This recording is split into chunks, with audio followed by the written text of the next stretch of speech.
জামাত ইসলামের বিরুদ্ধে ব্যাংক লুট করে গ্রাহকের টাকা আত্মসাৎ করার অভিযোগ উঠেছে। একেবারে সরজমিন থেকে আমি আপনাদেরকে ভিডিওটা দেখাতে চাই যে ইসলামী ব্যাংকেরই একটা শাখা, সেখানে মানুষ জামাত ইসলামের লোকদেরকে বিশ্বাস করে এবং ইসলামী ব্যাংককে বিশ্বাস করে তারা তাদের নিজেদের জীবনের যে পুঁজি, এই পুঁজিকে সেখানে সংরক্ষণ করে রেখেছিলেন। তারা ভেবেছেন যে জামাত ইসলাম তাদের সাথে ইনসাফ করবে, ইসলামী ব্যাংক তাদের সাথে ইনসাফ করবে, কিন্তু শেষ পর্যন্ত এই জামাত ইসলামের নেতৃত্বাধীন ইসলামী ব্যাংকের এই শাখা মানুষের কোটি কোটি টাকা কিভাবে আত্মসাৎ করে তারা একেবারে মানুষকে পথের ফকিরে পরিণত করেছে। প্রিয় দর্শক, আমি আপনাদেরকে সেই ভিডিওটা দেখাতে চাই, চলুন ভিডিওটা দেখে আসি। কালকে শুনছি যে ব্যাংকে নাকি কি গন্ডগোল হয়েছে, আসি দেখি অ্যাকাউন্ট চেক করে দেখে মাত্র 2 লাখ টাকা আছে আর 6 লাখ টাকা নাই। এই টাকা লই গেলে তুই নয়। দিনের আলোর মতো সত্য, এটা হচ্ছে বাংলাদেশ জামাত ইসলামের ব্যাংক। আঙুর টাকা কোনে গেছে কোন আঙুর টাকা দরকার, আঙুর টাকা দরকার, আমরা ভাগলো কিছু মনে করেন তুমি কোন করে মন মাতার বলি 10 লাখ টাকা উঠবে, এখন এক টাকাও নাই।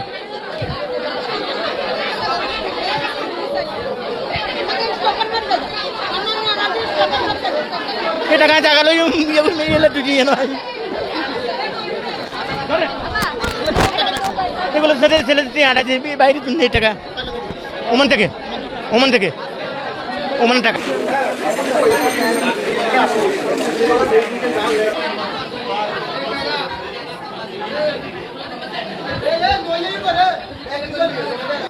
গোপালপুর ইসলামী ব্যাংক এজেন্ট শাখার যে একটা ব্যাংক আছে, মানুষ এই এলাকার হতদরিদ্র জনসাধারণ আমানত হিসাবে টাকা জমা রাখত, লেনদেন করত। হঠাৎ করে এই ইসলামী ব্যাংক এজেন্টের যিনি মালিক জানতে পারছি জনগণের টাকা আত্মসাৎ করে উনি উধাও হয়ে গেছে। আমি আশা রাখি এবং প্রশাসনের দৃষ্টি আকর্ষণ করছি যেন সাধারণ মানুষের যে আমানতের টাকা তদন্ত করে উদ্ধার করে দেওয়ার জন্য এলাকা মানুষের গরিবদের আমানতের টাকা যেন ফিরিয়ে দেওয়া হয়, সেই যেন ব্যবস্থা করা হয়। এবং এই ব্যাংকের সাথে যিনি জড়িত উনি তদন্ত করে ওনাকে শাস্তির আওতায় এনে মানুষের টাকা উদ্ধার করার ব্যবস্থা করার জন্য বিশেষভাবে আমি এলাকার মানুষের জনগণের পক্ষ থেকে, গ্রাহকদের পক্ষ থেকে অনুরোধ করছি। আমি গোপালপুর। প্রিয় দর্শক, আপনারা ভিডিওটি দেখলেন।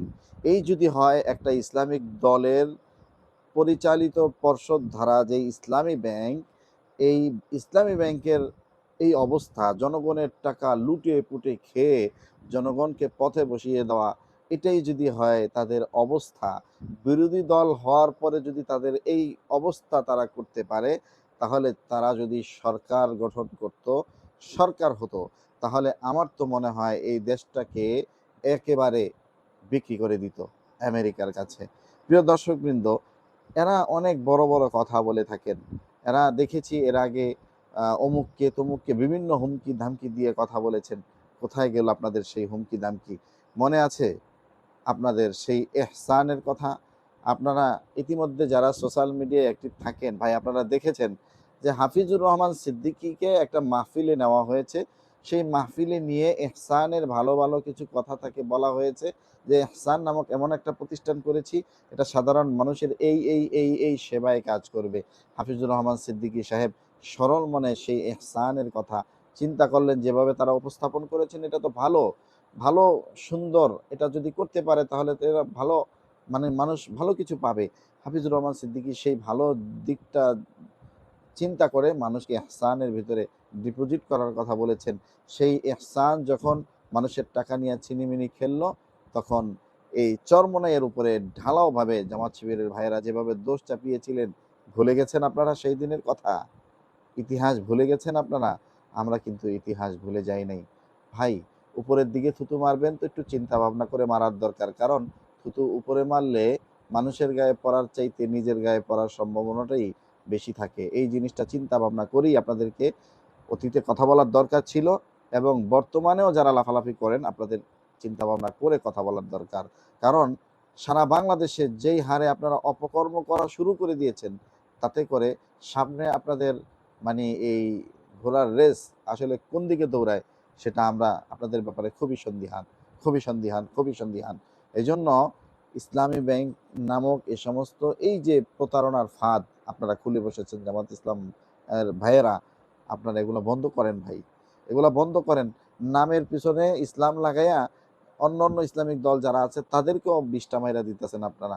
আপনাদের নামের পিছনে যদি ইসলাম না থাকতো তাহলে আমাদের কোনো টেনশন ছিল না, মানুষ মনে করতো এটা আওয়ামী লীগ বিএনপির মতোই একটা দল, তাহলে মানুষ ইসলাম নিয়ে কথা বলতো না। কিন্তু নামের পিছনে ইসলাম লাগায় এই অপকর্মগুলা কেন আপনারা করতেছেন ভাই? কেন ইসলামটাকে আপনারা মানে কলুষিত করতেছেন, ইসলামটাকে আপনারা বদনাম করতেছেন? এগুলা আপনাদেরকে পরিহার করা উচিত।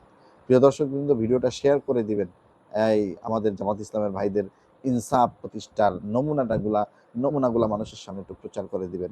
প্রিয় দর্শক, আজকের ভিডিও পর্যন্ত, এতক্ষণ পর্যন্ত যা কিছু বললাম আপনারা ভিডিওতে দেখেছেন, আমি আমার মন গড়া বলিনি, প্রমাণ সহকারে আপনাদেরকে ভিডিওটি দেখালাম।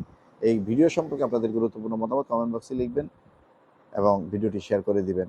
যারা আমার এই চ্যানেলটি এখনও সাবস্ক্রাইব করেনি, চ্যানেলটি সাবস্ক্রাইব করে পাশে থাকা বেল আইকনটি ক্লিক করে রাখবেন, যাতে করে ভিডিও আপলোড করার সাথে সাথে সবার আগে ভিডিওর নোটিফিকেশান আপনার কাছে পৌঁছে যায়। দর্শকবৃন্দ, আজকের এই ভিডিও পর্যন্ত, দেখা হবে, কথা হবে নতুন কোনো ভিডিওতে। তখন ভালো থাকবেন, সুস্থ থাকবেন। আল্লাহ হাফেজ। আসসালামু আলাইকুম ওয়া রাহমাতুল্লাহি ওয়া বারাকাতুহু।